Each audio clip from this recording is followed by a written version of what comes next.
राधे राधे। जय श्री कृष्णा। आप सभी को योगिनी एकादशी की हार्दिक शुभकामनाएं। आज आषाढ़ मास के कृष्ण पक्ष की योगिनी एकादशी है। इस दिन जो भी भक्त भगवान विष्णु की सच्चे मन से पूजा करके व्रत कथा पढ़ता है अथवा सुनता है, भगवान विष्णु उनके सभी दुखों को दूर कर देते हैं और उनकी सभी मनोकामनाएं भी पूर्ण करते हैं। आज की वीडियो में आप सुनेंगे एकादशी की कथा। धर्मराज युधिष्ठिर कहने लगे कि भगवान, मैंने ज्येष्ठ शुक्ल एकादशी के व्रत का महात्म्य सुना। अब कृपया आषाढ़ कृष्ण एकादशी की कथा सुनाइए। इसका नाम क्या है, महात्म्य क्या है, यह भी बताइए। श्री कृष्ण कहने लगे कि हे राजन, आषाढ़ कृष्ण एकादशी का नाम योगिनी है। इसके व्रत से समस्त पाप नष्ट हो जाते हैं। यह इस लोक में भोग और परलोक में मुक्ति देने वाली है। यह तीनों लोकों में प्रसिद्ध है। मैं तुमसे पुराणों में वर्णन की हुई कथा कहता हूँ, ध्यान पूर्वक सुनो। स्वर्ग धाम की अलकापुरी नामक नगरी में कुबेर नाम का एक राजा रहता था। वह शिव भक्त था और प्रतिदिन शिव की पूजा किया करता था। हेम नाम का एक माली पूजन के लिए उसके यहाँ फूल लाया करता था। हेम की विशालाक्षी नाम की सुंदर स्त्री थी। एक दिन वह मानसरोवर से पुष्प तो ले आया, लेकिन कामासक्त होने के कारण वह अपनी स्त्री से हास्य विनोद तथा रमण करने लगा। इधर राजा उसकी दोपहर तक राह देखता रहा।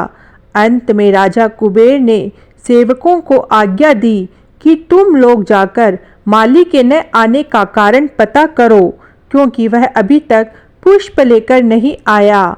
सेवकों ने कहा कि महाराज, वह पापी अति कामी है, अपनी स्त्री के साथ हास्य विनोद और रमण कर रहा होगा।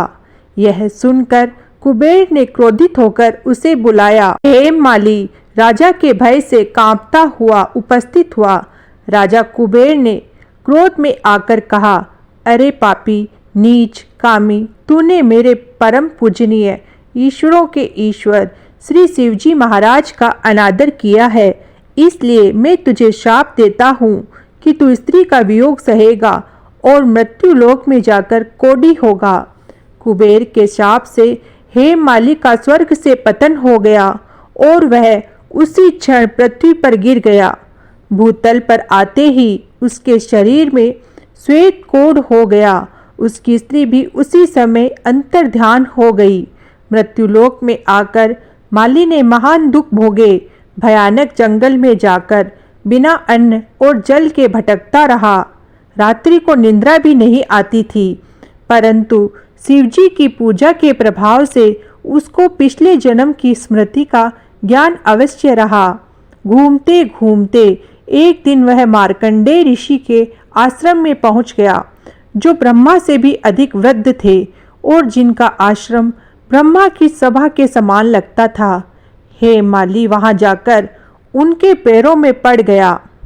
उसे देखकर मार्कंडेय ऋषि बोले, तुमने ऐसा कौन सा पाप किया है जिसके प्रभाव से यह हालत हो गई। हेम माली ने सारा वृतांत कह सुनाया। यह सुनकर ऋषि बोले, निश्चित ही तूने मेरे सम्मुख सत्य वचन कहे हैं, इसीलिए तेरे उद्धार के लिए मैं एक व्रत बताता हूँ। यदि तू आषाढ़ मास के कृष्ण पक्ष की योगिनी नामक एकादशी का विधि पूर्वक व्रत करेगा तो तेरे सब पाप नष्ट हो जाएंगे। प्रणाम किया। मुनि ने उसे स्नेह के साथ उठाया। हेम माली ने मुनि के कथनानुसार विधि पूर्वक योगिनी एकादशी का व्रत किया। इस व्रत के प्रभाव से अपने पुराने स्वरूप में आकर वह अपनी स्त्री के साथ सुखपूर्वक रहने लगा। भगवान कृष्ण ने कहा, हे राजन, यह योगिनी एकादशी का व्रत 88,000 ब्राह्मणों को भोजन कराने के बराबर फल देता है। इसके व्रत से समस्त पाप दूर हो जाते हैं और अंत में स्वर्ग प्राप्त होता है। हे श्री हरि विष्णु, इस कथा को कहते, सुनते, हुंकार भरते सब पर अपनी कृपा बनाए रखना। जय श्री हरि विष्णु। ओम नमो भगवते वासुदेवाय।